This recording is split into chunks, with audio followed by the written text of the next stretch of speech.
The air was hot and heavy that afternoon, but the shouting coming from my front gate was even hotter.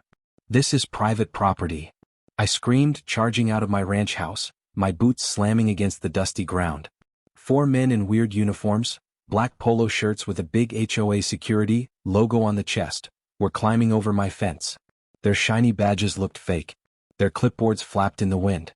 But their hands on their belts, right near their weapons, looked real enough to make my blood boil.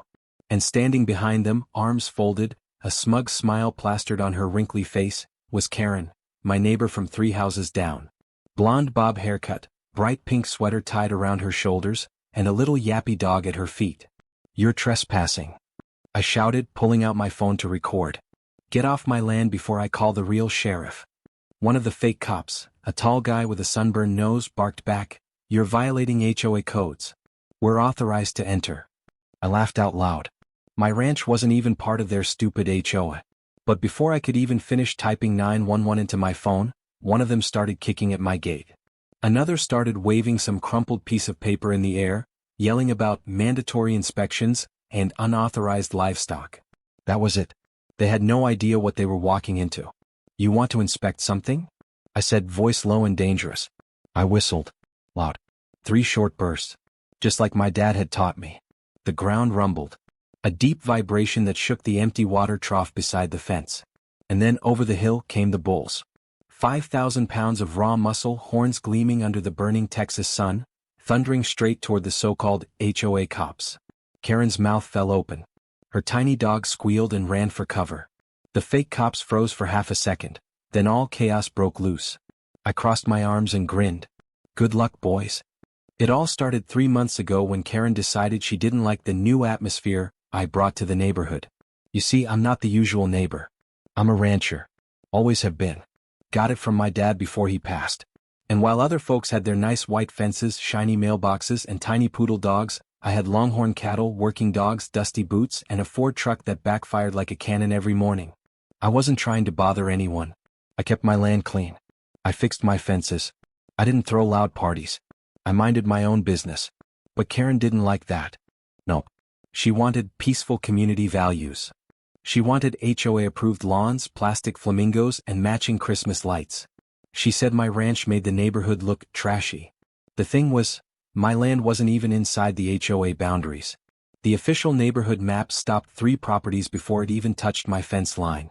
Still, Karen insisted she could fix that. She went door to door collecting signatures. She called city inspectors on me, 4 times. She sent letters stuffed with HOA rulebooks to my mailbox. I ignored her. Until the day she crossed the line. It was early morning about a week ago. I found tire tracks across my back pasture. Fresh ones. And a crushed water pipe.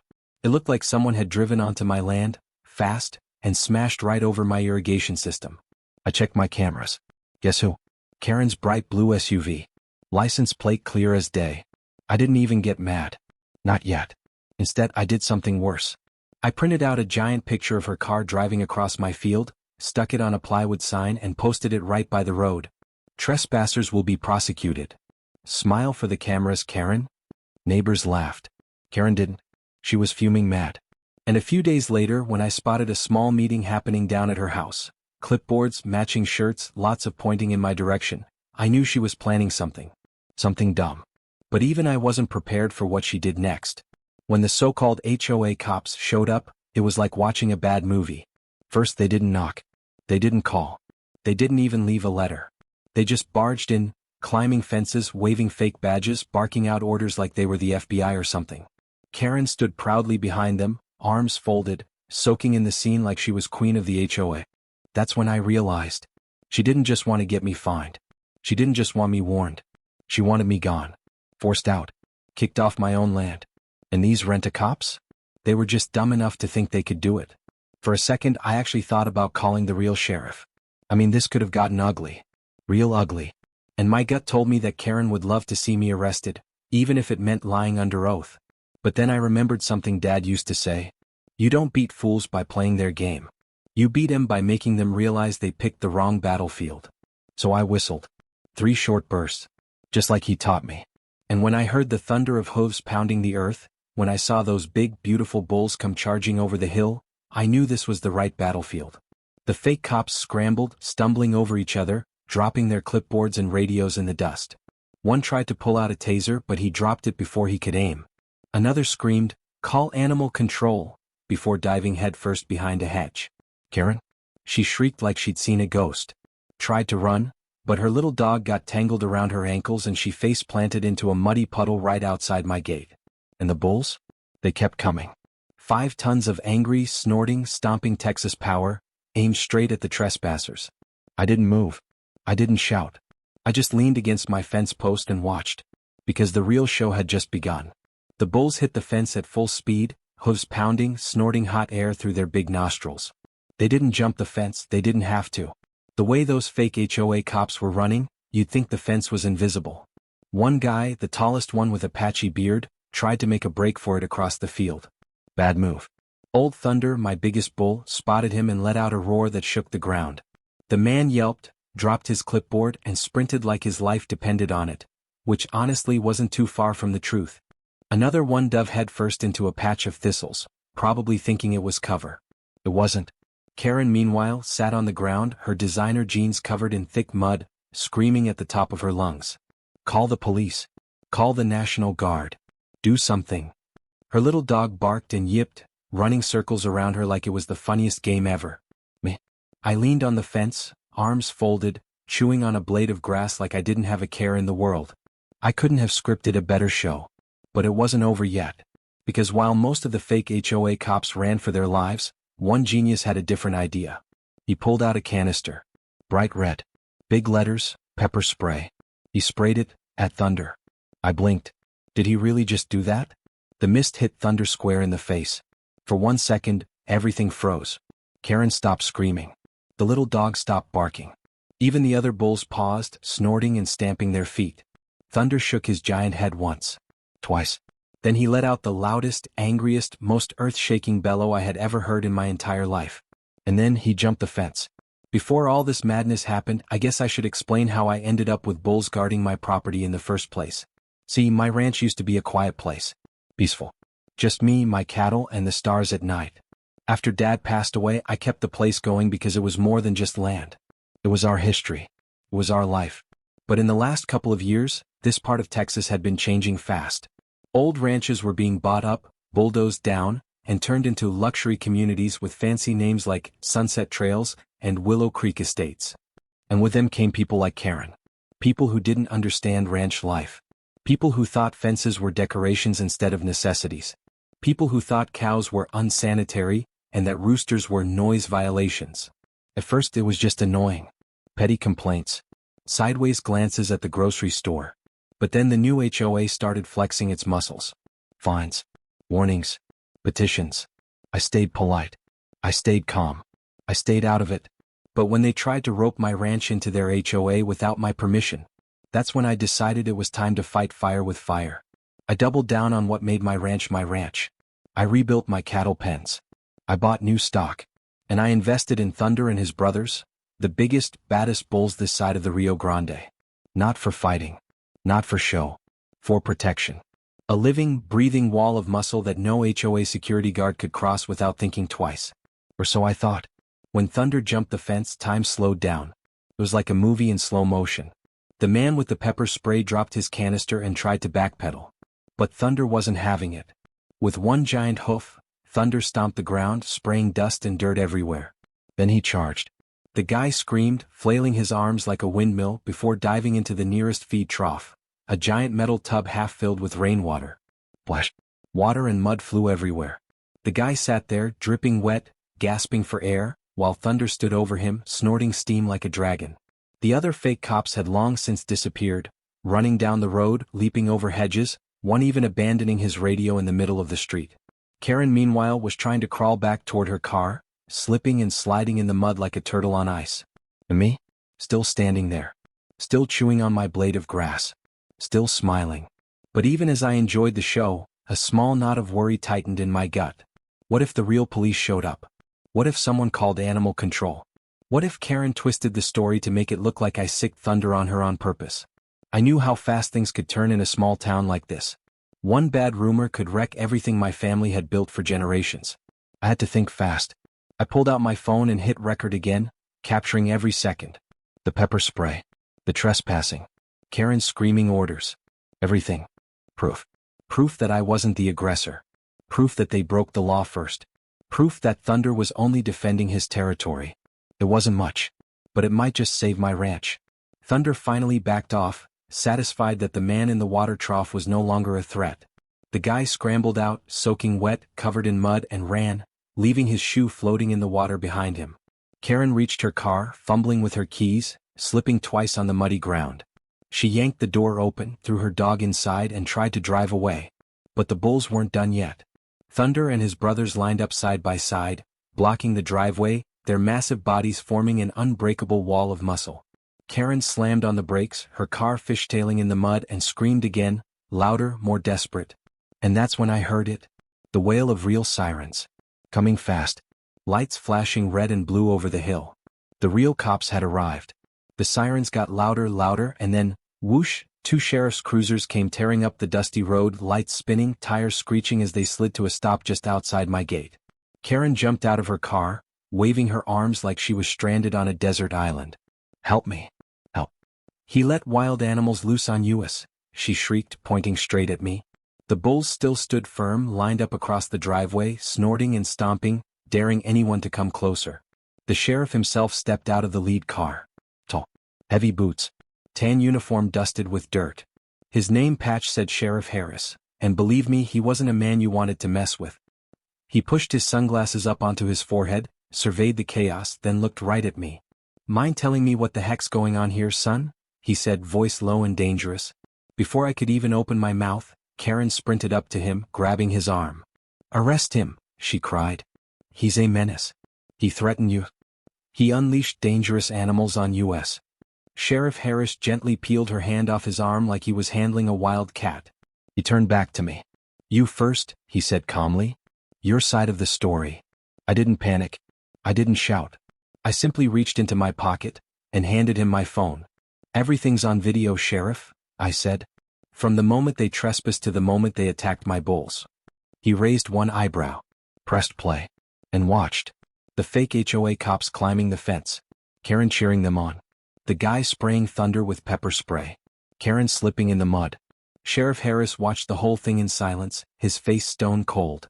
When the video ended, he handed the phone back to me, real slow, and turned to his deputies. Secure the scene, he said. Nobody leaves without my say-so. Karen's jaw dropped. What? You're arresting him, right? Sheriff Harris turned to her, eyes hard as steel. Ma'am, from what I just saw, he said, voice even, you and your associates are facing some serious charges. Karen paled. Her little dog whimpered in the car. And for the first time since this whole circus began, I saw fear creep into her smug little face. But it wasn't over yet. Not even close. Growing up, my dad always taught me a simple rule.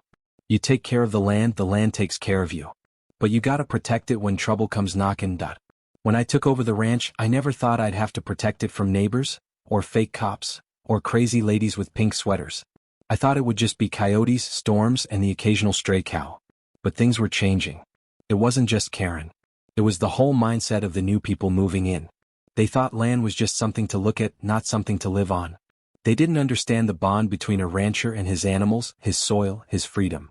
Karen thought she could bully me because I didn't throw a fuss. Because I wore muddy boots instead of shiny loafers. Because I waved instead of sending nasty letters. She thought wrong. And now, standing there, with the bulls guarding my driveway and the sheriff calling the shots, it was finally my turn to watch her squirm. Sheriff Harris pointed at Karen and said, "You're being detained for questioning." Karen gasped like she couldn't believe it. She even took a dramatic step back like she was about to faint. "But I'm the victim," she whined. He's dangerous. He let wild beasts loose." The sheriff shook his head. "You trespassed on private property. You brought unauthorized personnel. You provoked the animals. And from the video," he said, raising an eyebrow, "you incited the whole mess." One deputy, a younger woman with a neat brown ponytail, stepped up and snapped handcuffs onto Karen's wrists. "You can't do this." Karen screamed. "I'm on the HOA board." The sheriff didn't even blink. "Ma'am," he said, "this isn't an HOA matter. This is a criminal matter." Karen's face turned redder than a ripe tomato. Her little dog barked helplessly from the car window. And the fake HOA cops? They were already lined up against the sheriff's cruiser, hands on the hood, getting patted down. One was still missing a shoe. But even with all that happening, I felt that knot of worry twisting tighter inside me. People like Karen didn't give up easy. She had connections, money, influence, lawyers on speed dial. All it would take was a good lie, a few twisted facts, and the next thing you know, I'd be sitting in front of a judge explaining why there were bulls loose in my driveway. I watched as Karen's husband, a small, nervous man with thinning hair, pulled up in a fancy black Mercedes. He jumped out yelling, "I'll sue you for everything you've got." And that's when I realized, they weren't going to fight fair. They were going to fight dirty. Karen's husband stormed up to Sheriff Harris, waving his phone in the air. My wife was attacked. My dog was traumatized. My car was damaged. We demand immediate action. Sheriff Harris stayed calm, but his deputies were already growing tense, hands near their belts. Thunder and his brothers, sensing the rising tension, snorted and pawed at the ground again, ready to defend if needed. The husband pointed straight at me. "Him. Arrest him. Now." For a long, heart-pounding moment, nobody moved. The only sounds were the bull's heavy breathing and the distant hum of cicadas. And then, Sheriff Harris slowly turned toward me. He took a deep breath and said, "Son, I'm gonna need you to come with me." I stood there for a second, not moving, not speaking. The sun burned hot on my neck, the bulls still snorted behind me, and every neighbor within earshot was peeking out their windows. Sheriff Harris gave me a slow nod. "Not under arrest," he said in a low voice. "Just need you to come down to the station. Clear everything up." Karen's husband smirked. Karen herself, even with her hands cuffed, managed a crooked, muddy grin. They thought they won. They thought they were going to drag me through the mud. They thought they could twist the truth the way snakes twist through tall grass. But I wasn't scared. I wasn't even angry. I had the truth on my side, and I had the video to prove it. I held my head high, gave Thunder a pat on the neck and walked toward the sheriff's cruiser. Before I got in, I leaned down to Thunder and whispered, "Guard the ranch, buddy. Nobody comes in." Thunder snore. Sitting alone in that room felt like sitting in a slow oven. The minutes dragged on. I kept tapping my boot against the tile floor, thinking, what if they don't believe me? What if Karen's husband makes up some fancy lie? What if they say the bulls were deadly weapons or something crazy like that? I could already imagine the headlines. Local rancher arrested after wild bull rampage. It didn't matter that Karen and her goons started it. Sometimes in towns like this, the truth wasn't enough. Sometimes the person who shouted the loudest won. And Karen? She could shout louder than a siren on a fire truck. The door swung open. Sheriff Harris stepped in, but he wasn't alone. Behind him walked a woman in a sharp navy suit. High heels clicking. Clipboard in hand. Eyes sharp like a hawk's. "This is Deputy District Attorney Miller," Harris said. "She's here because things just got a lot more interesting." I sat up straighter, heart hammering. "Interesting how?" I asked. DA Miller didn't smile. She flipped through a few papers, then looked me straight in the eye. "Son," she said, "it looks like you're not the one in trouble here." I blinked. "What do you mean?" She dropped a copy of an official document onto the table. Big bold letters. "Fraudulent HOA enforcement investigation. Multiple felony counts pending." Deputy Miller leaned forward and said, "You didn't just catch a trespasser today. You caught the tip of something much, much bigger." I stared at Deputy District Attorney Miller, trying to make sense of her words. "You're telling me Karen's fake HOA thing, it's not just annoying?" I asked slowly. "It's criminal?" Miller nodded. "Very criminal," she said, flipping through her file. "And thanks to you, we finally have the evidence we needed to open a full investigation." Sheriff Harris pulled out the chair across from me and sat down heavy, like the weight of the whole town was resting on his shoulders. He tapped his thick finger against the fraud report. "Turns out," Harris said, "Karen and a few of her little HOA buddies have been running a scam for months. Maybe longer." I leaned forward. "What kind of scam?" Deputy Miller smiled for the first time, but it wasn't a nice smile. More like a lion spotting a deer. "A money scam," she said. "Fake violations. Fake fines. Forcing people to settle in cash to avoid fake lawsuits. Pressuring folks who didn't know any better to join the HOA even if they weren't inside the official boundary lines." I shook my head, stunned. "They tried it with me," I said. "But they must have been doing it to a lot more people." "Yup," Harris said. "We've been hearing complaints for months. Problem was nobody had proof. Nobody stood their ground, until now." He leaned back, folding his arms. You handed us a case on a silver platter, son? It started to make sense. All those times Karen boasted about being able to fix the neighborhood. All those times she mentioned fees and dues, even though the HOA wasn't even legal on my side of the road. The aggressive way her little squad went after newcomers. They weren't trying to make the neighborhood better. They were trying to line their pockets. And when I refused to play along, when I stood my ground, they panicked. They sent their fake cops. They tried to scare me off my land. But they didn't count on thunder. They didn't count on me recording everything. And they sure didn't count on me being too stubborn to back down. Deputy Miller closed her file and said, "We're moving fast on this." As of right now, Karen and her security team are facing multiple charges: impersonating law enforcement, trespassing, attempted extortion, and harassment. My eyebrows shot up. "That's a lot," I said. Miller nodded seriously. "And that's just the beginning. We're freezing their HOA accounts, seizing their fake security equipment, and starting a full audit on all the fines and payments they collected." Sheriff Harris smiled for the first time, a slow, proud grin. "Justice rides slow sometimes," he said, "but it rides heavy when it comes." I couldn't help but grin too. For the first time in months, I felt like the ground under my boots was steady again. But as we talked, I noticed something out the window. Across the street from the sheriff's office, parked in front of the tiny town diner, was Karen's husband's black Mercedes. And sitting behind the wheel was Karen's husband himself, eyes locked on the sheriff's office. Phone pressed to his ear. Mouth moving fast. Something wasn't right. That man wasn't giving up. Not yet. A cold shiver slid down my spine. Karen's husband wasn't about to let this go quietly. If Karen was going down, he was probably going to try to drag me down too. Or worse, find another way to strike back.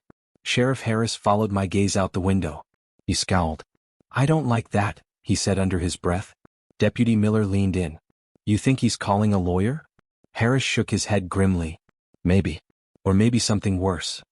At that exact moment, my phone buzzed hard in my pocket. I pulled it out and saw the alert flashing across my screen. Motion detected, front gate camera. I tapped the screen. The live feed popped up. My heart dropped. Two strange men were standing at my ranch gate. Big guys. Dark hoodies. Masked. One of them held a crowbar. And behind them, a black SUV idling on the road. Sheriff Harris saw my screen and cursed under his breath. "Looks like the fight's not over yet, son." Deputy Miller snapped her fingers at a nearby deputy. "Get back up," she barked. "Now." Sirens screamed back to life. Deputies ran for their cars. Doors slammed. Tires screeched. And me? I stood up so fast my chair clattered to the floor. Because the fight for my ranch, for my family's legacy, had just turned into a full-blown war. The sirens wailed louder as Sheriff Harris's team roared out of the parking lot, lights flashing, dust flying up into the hot afternoon air. I jumped into the front seat of Harris's cruiser beside him. He threw the car into gear, tires squealing, and we sped toward my ranch. In the distance, I could already see it on my phone, live footage from my security cameras. The two masked men were cutting at my gate. The black SUV sat idling with its engine humming like a lazy snake. But what those men didn't know, what they couldn't know, Thunder and the other bulls were still on patrol. As we flew down the dirt road, I remembered every story Dad had ever told me about defending your home. Not with rage, not with revenge, but with strength, with patience, with smarts. I gripped the dashboard and prayed under my breath. "Please, let my bulls stay calm. Let the ranch stay safe." We tore around the final bend and my ranch came into full view. It was chaos. The two men had pried the gate open and were creeping down the driveway. One carried the crowbar, the other a heavy metal toolbox. They were moving slow, careful, looking around, but not careful enough. Because from the side pasture, here came the bulls. Thunder led the charge, his massive shoulders swinging, hooves pounding deep into the dirt. The other bulls fanned out behind him like a living wall of muscle. The masked men froze when they heard the noise, a deep, thundering rumble that grew louder and louder. They turned, just in time to see a half-ton wall of angry bull coming straight at them. One dropped the crowbar and bolted for the SUV. The other tried to climb the fence, but slipped and face-planted into the mud. The driver of the SUV panicked, slamming the gas and peeling out, throwing gravel everywhere. The man who made it to the car dove in just as it sped away, leaving his buddy stuck in the mud, screaming for help. Sheriff Harris's deputies screeched to a stop right behind the runaway SUV, lights flashing. They jumped out, guns drawn, and the chase was on. Meanwhile, the guy stuck in the mud scrambled to his feet, waving his arms like a drowning man. "I give up. I give up," he screamed as Thunder snorted and pawed the ground, daring him to run. Deputy Miller grabbed a bullhorn from the back seat. "Step away from the livestock. Hands on your head," she barked. The man obeyed so fast he tripped over his own feet again. 2 deputies tackled him and cuffed him before Thunder even got within 10 yards. Not that Thunder looked too eager to stomp him. He snorted once, almost like he was laughing, and then wandered back to his pasture, satisfied his job was done. I jogged down the driveway, heart hammering, boots kicking up dust. The gate was damaged. The fence was bent. My ranch, my family's home, had been violated again. I knelt by the broken gate, running my hand over the twisted metal. How far were they willing to go to drive me out? How much hatred could one person have just because someone wouldn't fit into their perfect little neighborhood? Sheriff Harris came up behind me and put a firm hand on my shoulder. "You did everything right," he said. "Don't you doubt that." I nodded slowly. But deep inside, anger still burned. I stood up, facing the mess, and decided something important. This land was worth fighting for. And no Karen, no HOA, and no coward hiding behind a mask was going to take it from me. Within an hour, the whole scene was locked down. The masked man who got caught was identified, and guess what? He was the brother of Karen's husband. The SUV that fled? It was registered under Karen's husband's business. They had sent family members to vandalize my property, to try and intimidate me, to scare me into selling and leaving. Instead, they handed the district attorney enough evidence to bury them. Deputy Miller smiled coldly when she handed me a copy of the charges: felony trespassing, attempted destruction of private property, conspiracy to intimidate a landowner, impersonating law enforcement, fraud and extortion through a fake HOA. Karen, her husband, and their little crew were going down hard. Sheriff Harris grinned as he signed the final papers. "You'll probably want a new mailbox," he said dryly. "Something heavy. Real heavy." We laughed together. For the first time in months, I laughed, a deep, chest-rattling laugh that felt like sunlight pouring back into my bones. The next week, the whole town buzzed with the news. Karen's house had a big foreclosure sign slapped across the front. Her husband's business was under investigation for shady loans. Their fake HOA? Disbanded and stripped of every dirty penny. And me? I fixed my gate. I patched my fence. I threw a big barbecue for all the neighbors who had stood by me. Even Thunder got a special treat, a giant bale of sweet hay, for being the best bodyguard a man could ask for. As the sun set behind the hills, painting the sky orange and gold, I sat on my porch, boots kicked up, a glass of sweet tea in my hand and a grin on my face. Karen was gone. The ranch was safe. Justice had won. And Thunder? Well, he stood proud in the field, the king of the ranch. A living, breathing reminder that sometimes, the best way to handle Karen is to let the bulls do the talking.